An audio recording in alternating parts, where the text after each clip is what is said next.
Hello friends, welcome once again. Now हम सब लोगों ने टीएटी बहुत बार सुना है। आपसे एक सवाल पूछना चाहता हूँ, ये टीएटी में ये जो ए है ये क्या चीज है? अगर आपको पता है तो जरा इस नंबर पे मुझे बताओ ये क्या चीज है और इसका मतलब क्या है। जैसे मैं आपको बता दूं, A stands for apperception, thematic apperception test.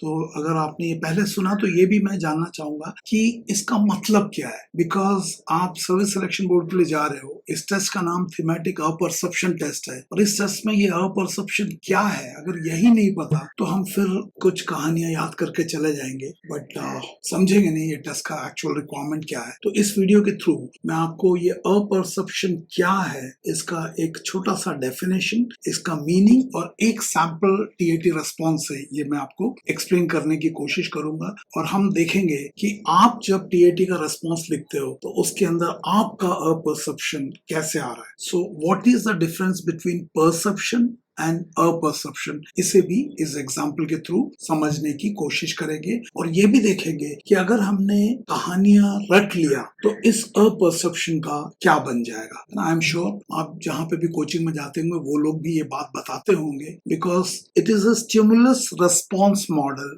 Not rote memory based readymade स्टोरियों को मेमोराइज करके लिखने का टेस्ट। तो आई एम श्योर ये आपको बताते होंगे, नहीं भी होगा तो will cover it here. For the purpose of definition, apperception means the complexes and conflicts which influence the present behavior activated by the stimulus. Stimulus मतलब पिक्चर यहाँ पे, depending on the past experience. In other words, it means giving meaningful interpretation of perception. अब ये बड़ा complicated definition लग रहा है, इसको हिंदी में भी बता देता हूँ और फिर उसको मैं एक एग्जांपल से समझाऊंगा। अपरसेप्शन का अर्थ है किसी दृश्य, यहाँ पे दृश्य का मतलब स्टिमुलस टीएटी का पिक्चर, किसी दृश्य को अपने अनुभवों, भावनाओं और व्यक्तित्व के आधार पर अर्थपूर्ण रूप से समझाना और उसकी व्याख्या करना। तो इसमें इंपॉर्टेंट है कि जो भी आप अपरसेप्शन के प्रोसेस में करते हो उस पिक्चर को देखने के बाद उसमें आपके अनुभव, आपके भावनाएं और आपके पर्सनालिटी ट्रेड्स के आधार पर आप वो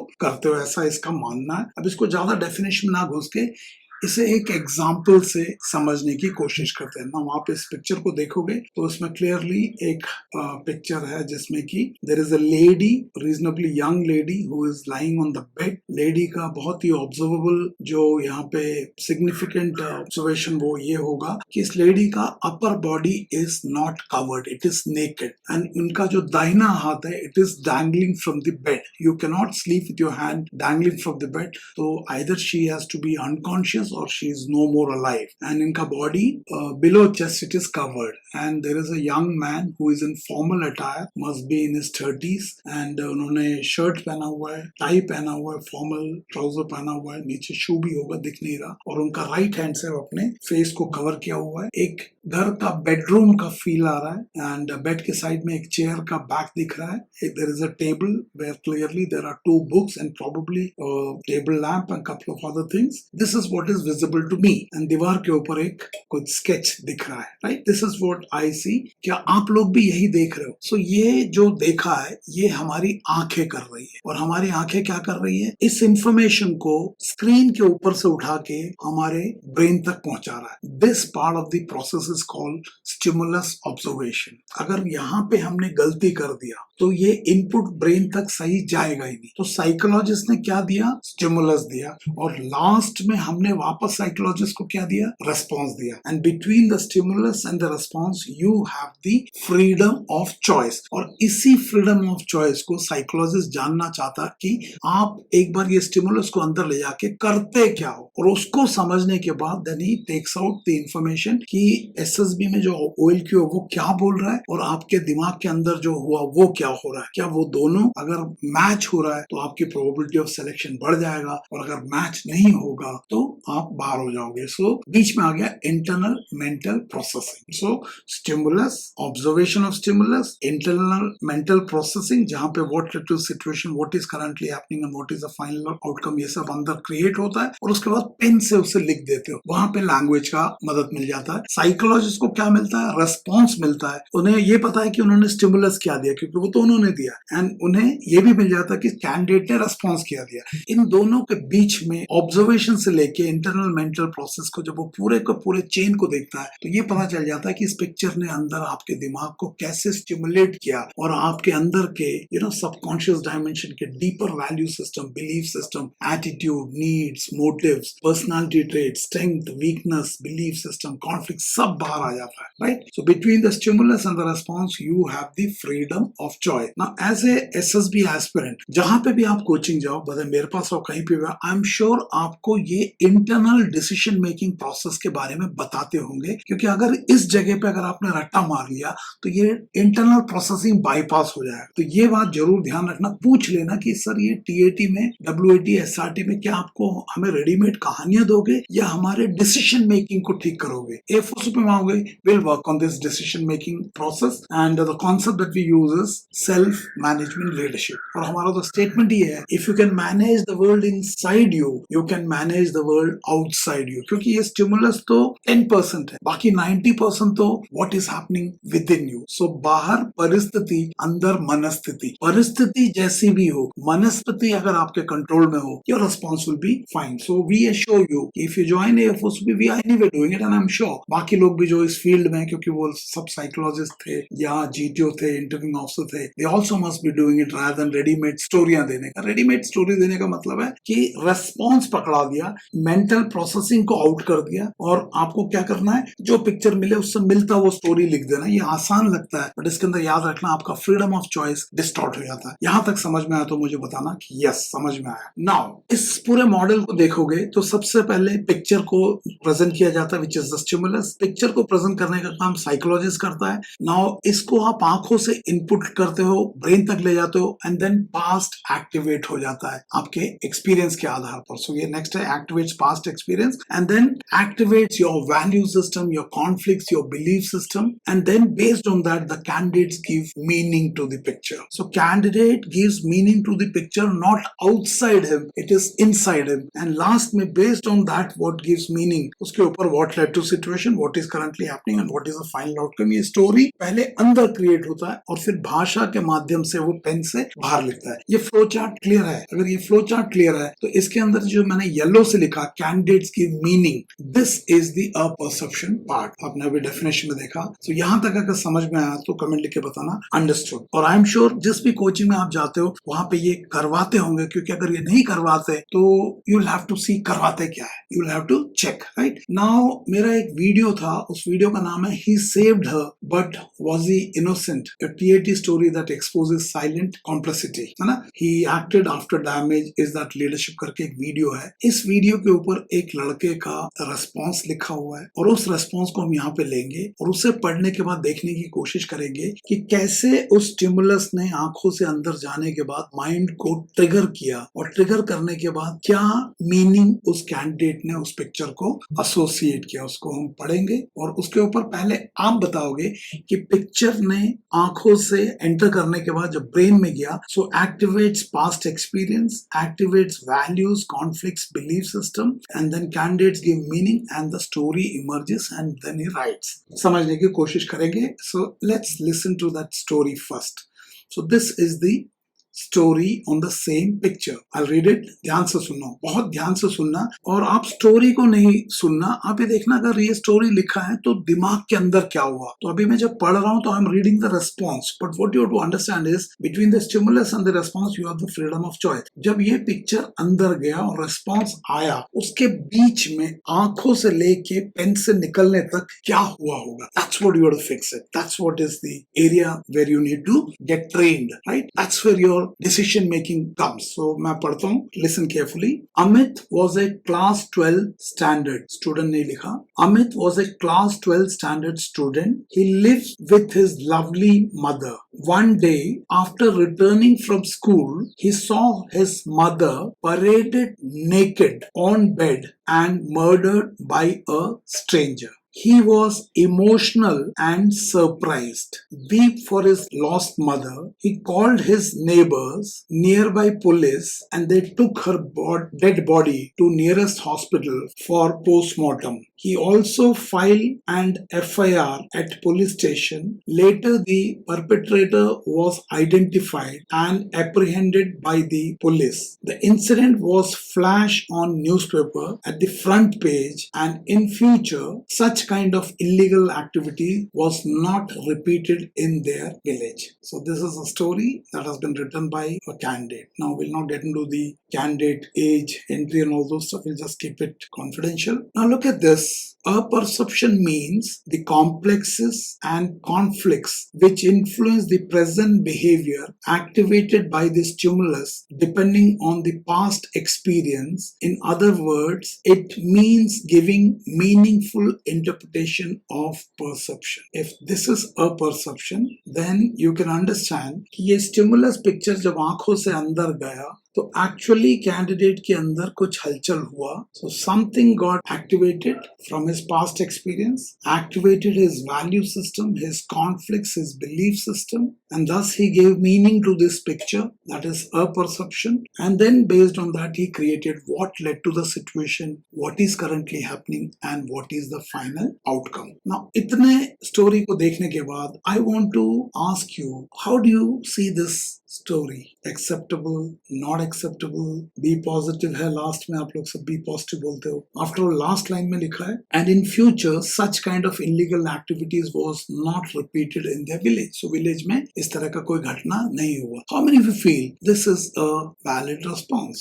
By the way, this candidate has already gone twice to the SSB and I don't know whether coaching लिया या नहीं लिया. तो मुझे बताना क्या समझ में आया यहाँ तक. उसके बाद हम इसको आगे और देखते हैं. So let's move further. तो अभी हम दोबारा अपने अपने आंखों को इस्तेमाल करते हैं और देखते हैं इस पिक्चर में एक्चुअली क्या दिया हुआ है, क्योंकि वो तो सभी कैंडिडेट्स के लिए सेम है, बिकॉज पिक्चर तो सबके लिए सेम है. सो this is the concrete part. It is same for everybody, but how you perceive it वो डिफर करता है. नजर सबका सेम है लेकिन नजरिया तो अलग है ना. सो इसमें क्या दिख रहा है? A female is lying on bed half naked and her right hand is dangling. हमने already देखा. A male is standing nearby and appears visibly distressed. Right? His right arm is covering the face. Naturally परेशान है. The situation is in a room, probably bedroom. एक घर का personal setting है, एक घर का room है और वो भी एक bedroom जैसा लग रहा है. The table with two books and some objects are visible. है ना, वो दिख रहा है. The exact relationship between the two individual is not given in the picture. ये picture, ये माँ है, ये बेटा है, ये husband है, वाइफ है, या एक स्ट्रेंजर है, या एक लेडी है, या क्या रिश्ता, भाई बहन है, ये सब नहीं दिया है. ये सब दिया नहीं है, ये सब पिक्चर में नहीं दिया. कैंडिडेट को इंट्रोड्यूस करना पड़ेगा. Next is the condition of the person on the bed is unclear. क्या वो जिंदा है, मर गई, अनकॉन्शियस है, बीमार है, गिर गई, ये सब नहीं दिया. बस she is lying there, her body is uncovered. क्यों अनकवर्ड है ये नहीं बताया. वो आपसे पूछा what led to the situation में. Whether the person is dead, unconscious, sick, injured, sleeping और intoxicated can not be confirm. Picture से ये कोई कंफर्मेशन नहीं देता. वो सब हमें ऐड करना पड़ेगा अपने इमेजिनेशन से. आफ्टर हम बोलते भी है TAT is a test of imagination. Right? So this is perception. This is perception because this is what is given. There are observable facts. ये जो कुछ भी ऊपर लिखा है ये सब facts है. अगर इसको manipulate कर देते हो, इसका मतलब आप आंखों के observation में ही distortion पैदा कर रहे हो. For example, मान लो एक dead body है और there are some coaching, वो बोलते हैं बी पॉजिटिव, डेड बॉडी को ड्रामा बना दो, अफसर बनना है. और आप क्या करते हो? आंखों से डेड बॉडी दिख रहा है, आंख उसे ब्रेन तक ले जा रहा है और ब्रेन के अंदर वो कोचिंग के इनपुट के कारण आप उधर उसको स्विच कर देते हो, जानते हुए कि दिया हुआ चीज जो डेड बॉडी है, लेकिन आप बोलते हो ये कॉलेज का ड्रामा चल रहा है.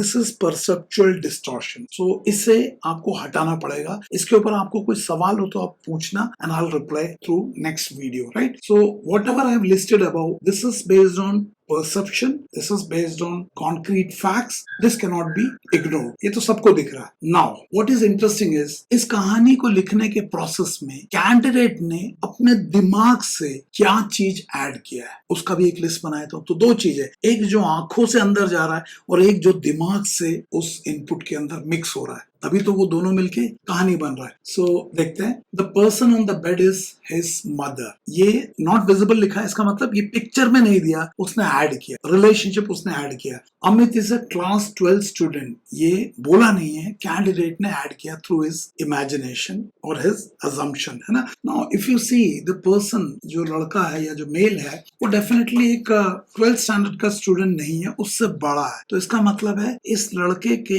एज को कैंडिडेट ने कम कर दिया और एक माँ बेटे का स्टोरी बना दिया। समझ में आया क्या बोला? जबकि उसका एज 17 साल से ज्यादा का लग रहा है मुझे, आपको कैसे लग रहा है वो आप बताना। Next is mother is murdered by a stranger. No, इस पिक्चर में yes there is a little awkwardness कि वो अपर बॉडी नेकेड क्यों है, बट कहीं पे भी violence, force, blood, indicators of terror, indication of somebody attempted to murder, इस तरह का इंडिकेटर्स नहीं है। There is no indicators of violence. Yes there is a little awkwardness कि ये अधनंगी क्यों है, उसके अलावा ये नहीं है। But then the candidate has told that the mother got murdered and then not only murdered, he also came to a conclusion without evidence कि it is by a stranger. If you understood this, point it out कि yes understood, murdered by a stranger. How did you come to know? क्या वो murderer वहां पे था घर पे जब तुम आए थे? It's not there, so it is not visible, it's also not understood. ये कैसे कंक्लूजन पे आया? Right? She was paraded naked. Now, this is too much of a violence, too much of a crime. How did you conclude that your mother was paraded naked? It's not there in the picture, but it came out in your imagination. So this is not visible. याद रखना, आंखों से जो input गया और दिमाग से जो इनपुट आ रहा है, जो दिमाग से आ रहा है उसका रिस्पॉन्सिबिलिटी आपकी है। अब साइक को आप बता नहीं पाओगे ना, वो आपसे पूछेगा। He will make his conclusions. Next is FIR file. Naturally, क्योंकि आपने उसको मर्डर ले लिया है तो आपने उसको FIR कर दिया, ठीक है। पोस्टमार्टम कंडक्टेड, है ना? It's all not in the image, but it has been added through your imagination. Police solve the case. बहुत आसानी से पुलिस ने उस केस को सॉल्व कर दिया। Later the perpetrator was identified and apprehended by the police. कितनी आसानी से उसको पकड़ लिया। Next, news published on front page. Now I don't know इतना ज्यादा ओवर ड्रामेटाइजेशन क्यों किया? आप इमोशनल डायमेंशन, फैमिली ने कैसे रिकवर किया, वो सब ना देके उसको न्यूज़पेपर के फ्रंट पेज में डाल के मसाला डाल दिया। क्या आप वैलिडेशन सीकिंग कर रहे हो अपने सोच का? Anyway, next, crime never repeated in village. और एक बहुत बड़ा फोर्सफुली जबरदस्ती का एक पॉजिटिव एंडिंग दे दिया कि इस बंदे को पकड़ने के बाद, जिसने ये स्ट्रेंजर को, जिसने मर्डर किया उसकी माँ का और परेडेड नेकेड, उसको पकड़ने के बाद विलेज में से ये सारे प्रॉब्लम खत्म हो गया। इसका मतलब क्या इस विलेज में ये चलता ही जा रहा था इसकी मदर से पहले भी? बहुत सारे चीजें इंटरनली ऐड किया। आंखों का इनपुट सॉलिड इनपुट है, कॉन्क्रीट इनपुट है। अंदर का जो आपके अंदर से आ रहा है वो आपका एब्स्ट्रैक्ट इनपुट है। दो इनपुट पे स्टोरी बन रहा है। कॉन्क्रीट इनपुट आंखों से, एब्स्ट्रैक्ट इनपुट जो आपके सबकॉन्शियस माइंड से आ रहा है, right? So what has to be understood is everything after the initial observation by the eyes comes from the candidate's mind and that is a perception. इसके ऊपर मुझे कमेंट लिख के बताना, हर वो चीज जो आंखों के आने के बाद जो दिमाग से आता है वो अपरसेप्शन है, उसके जिम्मेवारी आपकी है। आई एम श्योर कोचिंग में आपको बताते होंगे, नहीं बताते होंगे तो पूछना क्यों नहीं बताते। रेडीमेड कहानियां लिखने से ये प्रोसेस डैमेज हो जाता है। आपको अभी समझ में आ रहा होगा, नहीं आ रहा तो आगे देखते हैं। अब एक सवाल है, आंखों से इनपुट जो है वो तो साइक ने दिया था, राइट? तो जो भी पिक्चर के अंदर है वो साइक का रिस्पॉन्सिबिलिटी है, भैया उसने दिया, दैट गोज टू साइक के खाते में। लेकिन जो अंदर से आया, आपके अंदर से, वो आपके खाते में। तो सवाल ये, where did this addition come from, specifically इस कहानी के केस में?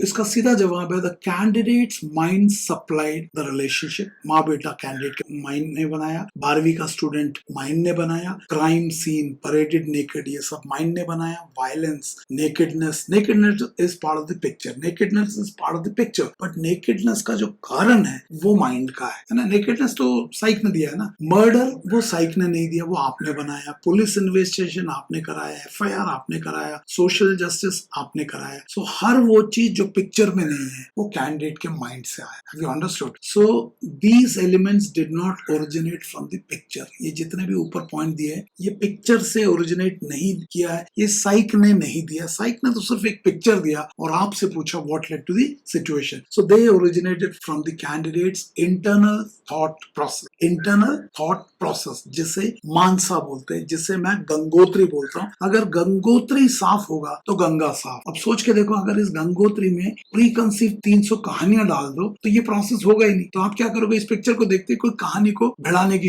कोशिश कर दोगे, तो ये प्रोसेस बाईपास हो जाएगा, प्रेशर निकल जाएगा, लेकिन परफॉर्मेंस आपका नहीं होगा, फिर वो बी ओरिजिनल रहेगा। देन उसे बोलते हैं pre conceive notion. So the picture merely acted as a stimulus. Picture only acted as a stimulus. इसने आपके दिमाग में एक कंकड़ मार दिया जिससे पूरी सोच की तरंगे उत्पन्न हुई, जिसके कारण ये अमित की स्टोरी बनी। यहाँ तक समझ में आया तो मुझे कमेंट में बताना। अंडरस्टूड। देखो, अगर आप मुझे कमेंट डालोगे तब मुझे वीडियो बनाने में मजा आएगा। मुझे पता है कि मेरे वीडियो बाकियों से बिल्कुल अलग है, क्योंकि मैं यहाँ पे amazing tips and tricks, expert tip to write great SD, suicidal tendency को छुपा दो, कोर क्वालिटी को छुपा दो, इफ योर स्ट्रेस पॉइंट छुपा दो, ये सब नहीं बोल रहा। मैं ये भी नहीं बोल रहा कि अगर आपके अंदर इस तरह की नेगेटिविटी है इसे छुपा दो, क्योंकि इसे छुपाने से आप ठीक नहीं हो जाएगा। आप सिर्फ अपने अंदर की कालिक को लीपापोती कर रहे हो। बट ये तो झलकेगा ना, ये तो गंगोत्री है। तो मैं ऐसे ये नहीं बोलूंगा कि इस कैंडिडेट को इसको छुपा दो, मैं ये बोलूंगा इसे फिक्स करना पड़ेगा। क्या ये फिक्स होगा या नहीं, वो डिपेंड करता है कि आप इसको कितनी तरीके से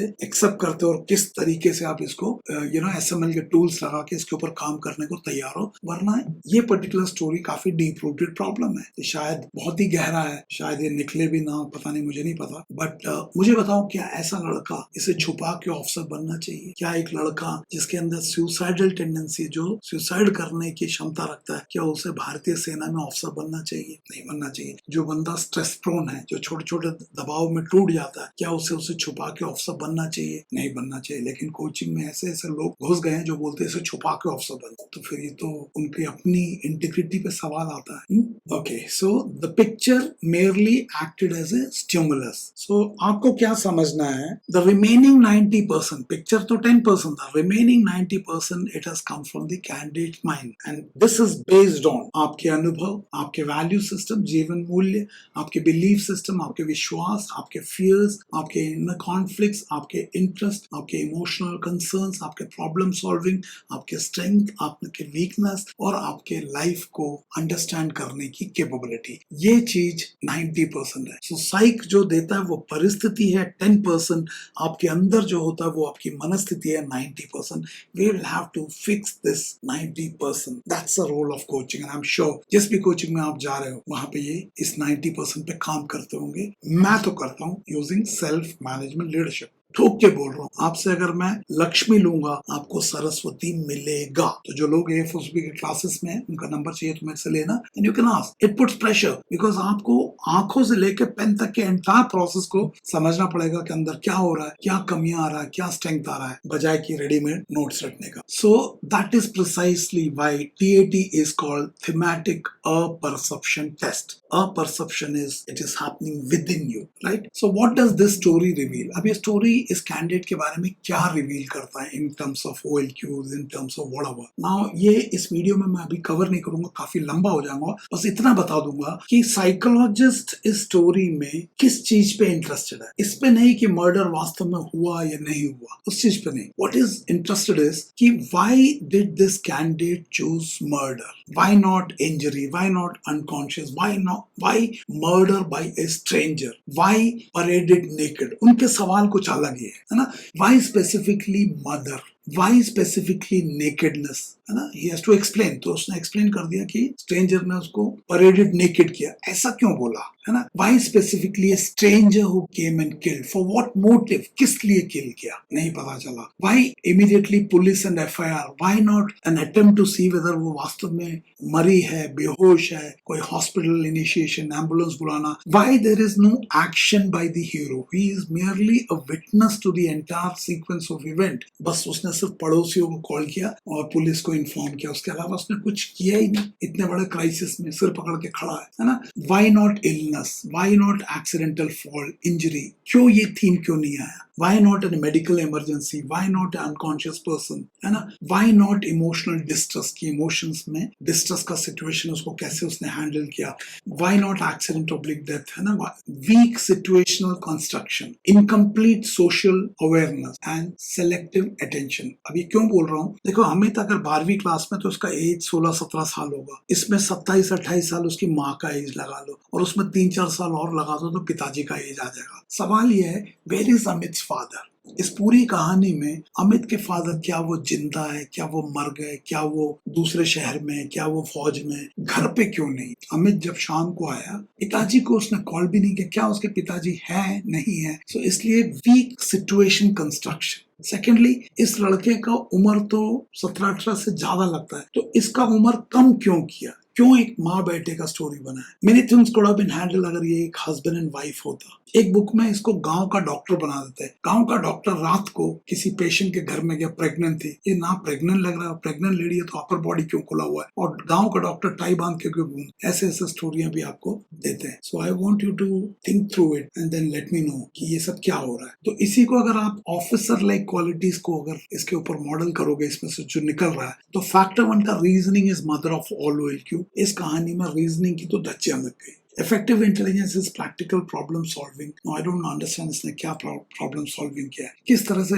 organizing ability, he has done nothing other than informing the neighbors and informing the police. Power of expression, he has written, his अंग्रेजी is good, but his thinking की clarity नहीं है। Power of expression का definition है, it is your ability to express your ideas adequately, with ease and clarity. So that clarity is missing, है ना। Social adaptability, माँ को मार दिया है, paraded नेकर लिख रहा है, stranger से मरवा दिया, तो factor 2 में भी problem आ रहा है। Initiative, self-confidence, speed of decision, ability to influence the group, liveliness, your ability to handle stressful situations. Now the hero has done nothing other than informing. He has been a witness to the whole thing, not an active manager of the events, right? Determination, courage, stamina. So everything is missing. कितने लोगों को समझ में आ रहा है? Comment लिख के बताना। So अंत में मैं इसका पार्ट 2 तभी बनाऊंगा अगर आप मुझे फीडबैक लिख के बताओगे। अदरवाइज आई एज्यूम कि आपको समझ में आ गया होगा। सो आपको कुछ चीजें याद रखने का, candidate do not right stories about the picture. Candidate picture के ऊपर स्टोरी नहीं बना रहा, याद रखना। पिक्चर तो एक चिंगारी है।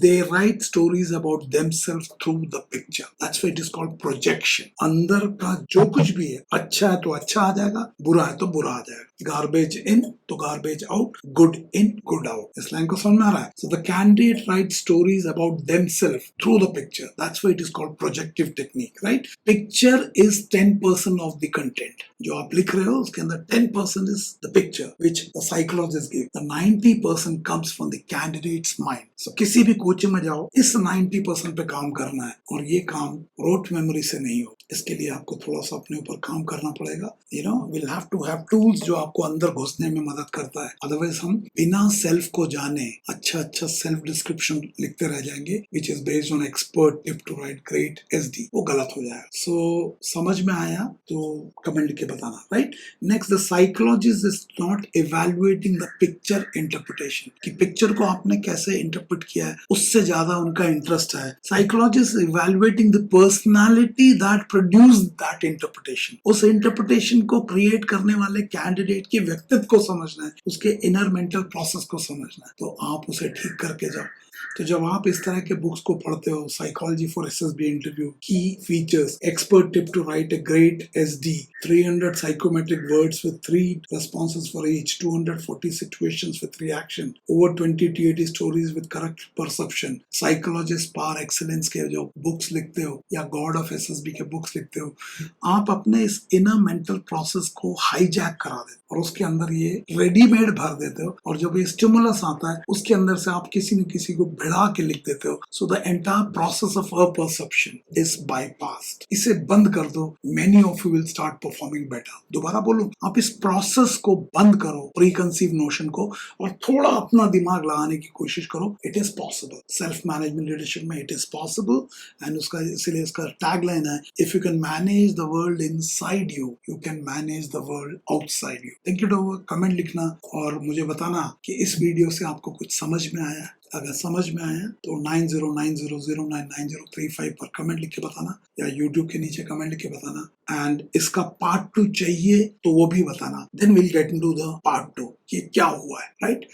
इसके अलावा AFOSUP का फ्रेश 4 वीक्स, 8 वीक्स और 12 वीक्स का ऑनलाइन बैच हर मंडे से शुरू होता है, 1 जून से, एंड ये जूम प्लेटफॉर्म पे होगा। क्लास का टाइमिंग 8:30 to 11 o'clock का होता है, एंड 500% क्लैरिटी जैसे मेरे हर वीडियो में आता है, और आपके एफर्ट्स को एक राइट डायरेक्शन मिलेगा। बिना दिशा पे ध्यान दिए सिर्फ गति पे ध्यान रखोगे तो बहुत जल्दी गलत जगह पहुंच जाओ। क्या फायदा कि इतनी मेहनत कर रहे हो लेकिन दिशाहीनता के साथ। सो अगर दिशा का रिक्वायरमेंट है, register for this batch, and इसके लिए रजिस्टर करने के लिए इस नंबर पे कांटेक्ट करो, 9090099035। व्हाट्सएप करो, अपने दोस्तों के साथ शेयर करो, and you will get 500% clarity. अगर आपने AFOSUP दोस्तों पे ये YouTube चैनल को सब्सक्राइब नहीं किया, do subscribe it. There are large number of videos. Watch them, make notes, and if you have anything that needs to be clarified further, put it in the YouTube comment box and inform me, and I'll make it through more videos. Right? Do share with your friends. Press the bell icon so you get